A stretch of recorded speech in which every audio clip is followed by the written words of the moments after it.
Imposter syndrome. Do you suffer from it? Is it stopping you? Do you feel like an imposter? Could be in your relationships with your partner. Do you feel like an imposter when it comes to achieving a certain goal, like a business income goal? Do you feel like there's certain parts of you that feel like they're not deserving of certain things? And is it stopping you from accepting and receiving those things? And as well as causing you to maybe even self-sabotage in situations just because subconsciously you don't feel like you're worth something?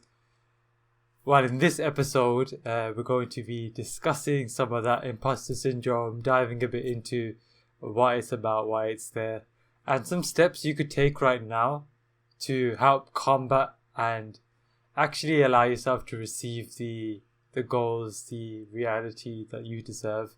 So make sure you stick around till the end of the episode.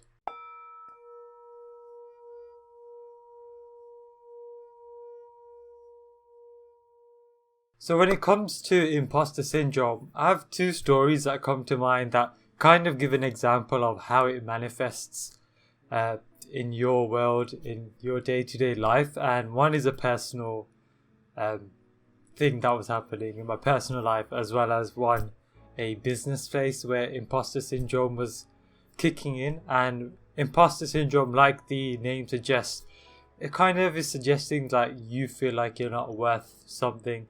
You feel like, oh, I'm not the one who can have this. And you may even be in a certain role, you may have achieved certain goals and even feel like, kind of like, oh, do I deserve this? And a common thing with people is receiving compliments. A lot of people find it difficult to receive compliments, and actually I was one of those people. But for me, the personal example I remember was during education, during school. There'd be some moments where I'm hanging around the cool kids, right? The popular kids. And I would always be this people pleaser kind of character. And actually, to be honest, I was a chronic people pleaser. But especially when it came to the cool kids, I'd be a bit like just trying hard to, be very like a yes man, you could say. I was quite a yes man, and maybe I would have acted ways that I wouldn't normally act, or agreed to things I wouldn't agree with, just because in that social circle I was I felt like I guess on a pedestal, like the social circle's here, whereas I'm here. And this, obviously, I'm describing it in terms of my personal life, hanging around the cool kids. But that's a lot of people with their goals. They place their goals here, and they place themselves here, making it like, hey, I've got to jump on this pedestal to get to this goal. But the truth is, you're deserving of it now. And the moment you decide to become the person who has that certain goal that you're maybe trying to achieve, then that goal will manifest eventually. And so the second example I had when it came to teaching meditation. So I'd actually finished my training with my first meditation teacher, Shalom Melchizedek. And he was like, okay, you're good. Like, I've taught you everything that I can teach you that you need to know now. And you can basically carry on. And that I couldn't sit with. Me transitioning from... It took a while for me to actually even teach meditation. Because in my mind, I'm just like, I'm not ready. Like, am I the one that's actually able to do this? And it caused a lot of frustration, and it made me waste a lot of time even to start teaching things like meditation and the other things I teach in the subconscious mastery program, just because I didn't feel like I could be the person who could do that. And actually, a lot of people are actually being imposters on social media, showing a certain side of their life, like their life is amazing, great, and obviously everyone has aspects of life that are great. Obviously, I'm not saying everyone's life is bad, but a lot of people I've seen that helped me in the end overcome my imposter syndrome. I was seeing a lot of people who were teaching, who were doing certain things, and when I actually got to know some of these people, I could see that, oh hey, they haven't figured it out as much as they're portraying it online. Because in my eyes, I was like, hey, how are some of these people, why do some of these people seem like they're made it so far so easily, whereas it seems like I'm the one who's struggling, like I'm putting in effort. And in fact, that was the case, was that they were also struggling, but they just didn't show it. So in my mind, I had the wrong idea of what it takes to be a teacher, or to teach what I wanted to teach. And so this brings us on to the main program that's behind the imposter syndrome. Because eventually, obviously, I got over both of these hurdles. You know, when it comes to people in general, you know, I remember when I was in, I think it was in university. I was just searching up things about pickup and female psychology, and fortunately, I came across one of the good resources where they actually teach you how to be a well-developed man or person. And they were like, you know, just reminding you that girls take dumps too. And that goes for anyone. Like, everyone, you know, gets up in the morning, releases a load and goes about their day. So if you're struggling with people in that sense, that's one thing for you. But it really comes back down to breaking down why you feel like an imposter in the first place. And one of the big programs behind that is the whole deserving program. I need to do something to deserve this. Now, we've all grown up with it, and you can go two ways with this actually. So when we grow up, oftentimes we're told that we're good boys and girls when we do certain things, and that we're bad boys and girls when we do other things. And obviously that seems like a normal thing as an adult, but as a kid, because your world reality revolves around your parents and those that are around you that are supporting you, because you can't support your own life, subconsciously or unconsciously there's a very deep fear of being a bad boy or bad girl. And it's unfortunate because behaviors may not be healthy, but instead of bad and good, I like to say things like ineffective or effective. So behaviors may be effective or ineffective, but you're not necessarily a bad or good kid because of so. And so with this whole deserving program, you need to do something,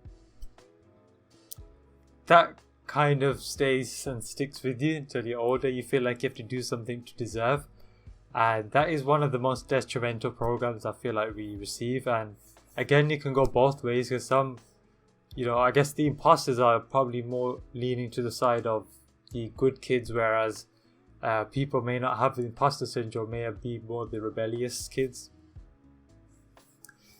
But going back to the deserving program, when you go one step deeper, it actually highlights a deeper cause, which I feel is personally one of the, while it is actually on a vibratory scale, if you look at the levels of consciousness, right at the bottom or alongside the bottom, which is shame. So it's actually shame that kind of comes before this deserving program. And shame is kind of, you could say, this mechanism that is used with us, and we may use with others, to make them behave a certain way, to neglect certain behaviors, instead of being okay with parts of others that we not resonate with. We just so used to shaming them, and that again, bad boy, bad girl goes back down to that, and boys back down to that. And when we grow up, we shame ourselves. Shame is kind of like comparing yourself to your standards. When you don't achieve a certain result, you shame you.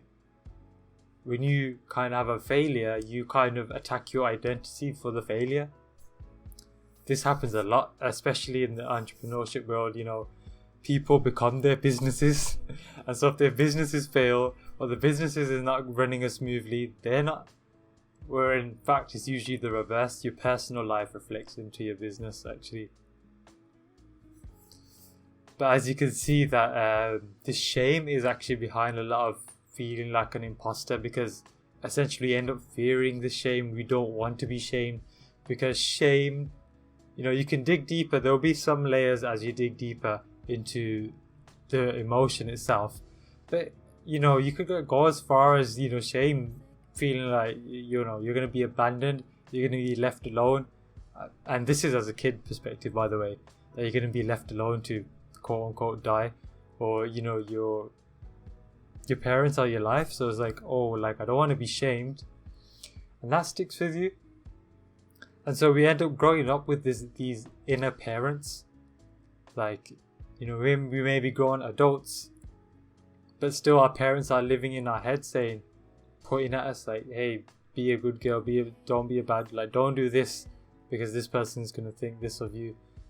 And this is again a lot with came to me with business, like charging your worth, being able to put a price that genuinely reflects your worth, and being scared to put that price because you're scared of what the other person's going to say. So this imposter syndrome hinders us in many a variety of ways, and it's kind of sad because it's like saying that this imposter syndrome is kind of like saying, hey, I don't deserve this, when in fact you do deserve. You being a human, just as a basic right of being human, you deserve. Any goal, any intention that gets put on your heart is put there for a reason, because you deserve it. So don't let anyone tell you that you're not deserving ever. So how do we overcome this? That's the real question. What do we do when it comes to imposter syndrome, when you find yourself having to push past this part of you that feels unworthy, that is scared of what someone else is going to say, of being shamed? What do you do? And so an immediate solution I like to use is reframing, and this is more of a temporary one that you repeat time and time again. And so, for example, if you feel like, let's say, for example, with me and teaching meditation, I would just reframe and remind myself that, hey, I only need to be one step above someone to be able to assist someone. And, that one step for a lot of people, being able to assist them just to the step that you're at, sometimes is more beneficial. That one step can be, more beneficial than them even reaching their goal, because through that one step they've built certain foundations and learned certain things that carry them further towards their goal. In relationships, how do you feel with someone who's treating you nice, is complimenting you, is actually giving you attention? Just remind yourself that, hey, I may be feeling uncomfortable with these compliments and attention, but just having the awareness that, hey, this may stem from further deeper down, then that can remind you that, hey, receiving compliments, I am beautiful, I am charming, I am a nice person. And so that kind of ties into the second step, which is the step that's going to give you the permanent results, which is digging deep to find out, hey, why am I feeling this? And also just feeling some of the emotions that's behind the imposter syndrome in the first place. Because when it comes to certain programs with our subconscious mind, there's emotion there that kind of acts like a glue to stick certain beliefs, identities in place, such as the identity, I don't deserve this. There's an emotion there that acts like a glue. And so just by feeling that, you can use a free meditation that I give away to assist you in feeling some of those emotions around certain things like deserving and shame. But essentially digging deeper as to why or where the actual program came from in the first place, in and of itself starts to break the program. So you could even start by asking yourself, when you feel like this imposter syndrome comes, like you could say, which parent does this feel like it comes more from? Does it feel like it comes more from my mom or my dad? And you might say dad, for example, or mom, and then you can start digging deeper. It's like, oh, okay, growing up, what kind of things were said in what situations that may make me feel this way, and that may have stuck with me, that as a kid I may have been scared of. And you may see like, when you used to go to the shop and you used to pick up a sweet, mom used to hit your hand and be like, no, put that sweet down. And of course in hindsight it looks innocent, but as a kid it could have been damaging, because when it comes to trauma or past experiences, we're stepping in the realm of emotion, which is illogical, versus thoughts and thinking, which is logical. So something as small as your mom doing that, which seems small from our perspective, can be more traumatizing than or as traumatizing as events that were actually from a hindsight quite quote unquote bad. So those are really the two best ways to overcome it. To one, reframe. Try find a reframe for this, because that deserving program or that imposter syndrome comes with a belief. So you can easily just flip that belief 180 degrees and use it as a positive. And the second is digging deeper as to, okay, where has this come from? And I would say a third one is feeling some of the emotion. Like you could even sit with yourself and say, okay, suppose I charge this price to someone and they accuse me of being, just monster for trying to charge to help someone who's in need. You can kind of visualize that and feel that emotion. Like, okay, how would that feel? And once you've felt that emotion and you've become neutral, you can ask yourself, hey, is this true? Like, what's the actual truth here? What's the neutral perspective? Because everything's neutral until we put a meaning on it. And so, yeah, just to recap, we have imposter syndrome, and it kind of, with this imposter syndrome, it kind of stems from this program of deserving. We don't feel like we deserve certain things, and this comes from a lot of the time being shamed as a kid, something as little as being a bad boy or girl for doing certain behaviors and a good boy or girl for doing other behaviors. And this shame kind of sticks with us. We have memories, we have things in our subconscious, things in our implicit memory, which is our body memory, which revolves around emotion that's stuck there, that needs to be liberated. And so the best ways to overcome this imposter syndrome is A, reframe as an immediate quick result. Change the frame of what you're thinking. If I'm feeling like an imposter trying to teach a certain subject, then I can remind myself, hey, I only need to be one step above someone to assist them to moving forward. 2 is dig deeper. Why is this shame here? Where did it come from? Does it feel more from my mom's side, my dad's side? Okay, let me pull down that string. Okay, what actually happened? What may have happened that may have led to this result? And then as a final step, to release the glue that keeps this program of imposter and deserving in place. Take some time to feel some of the emotions, to feel. I've got my free meditation that you can get hooked up with, and really release this program. So that's it from me. I just wanted to again reiterate that you are deserving. You do deserve. The program of not deserving is not a natural program. You don't have to prove yourself to be deserving. Now, of course, if you're going to do something, if you're going to teach something, it's good to put in the work and the time and to acquire the skill. But that doesn't make you any more or less deserving than you as your natural, true, abundant self. Okay, that's it from me. If you wanted to really accelerate this journey on releasing this imposter syndrome, I invite you to hop on a quick, just even a 10-15 minute chat with me to see what's going on, where you're at, and to see if you're a right fit for the Subconscious Mastery program. And in that program is where we really dive deep into some of the conditionings that we have and releasing them so we can get to our goals effortlessly. And especially if you're an entrepreneur, we really do focus on eliminating the stress and the anxiety that comes up as a business owner, as an entrepreneur, that leads to a lot of the burnout that occurs from running a business. So definitely check out the link below and sign up for that. And until then, I'm wishing you a beautiful day.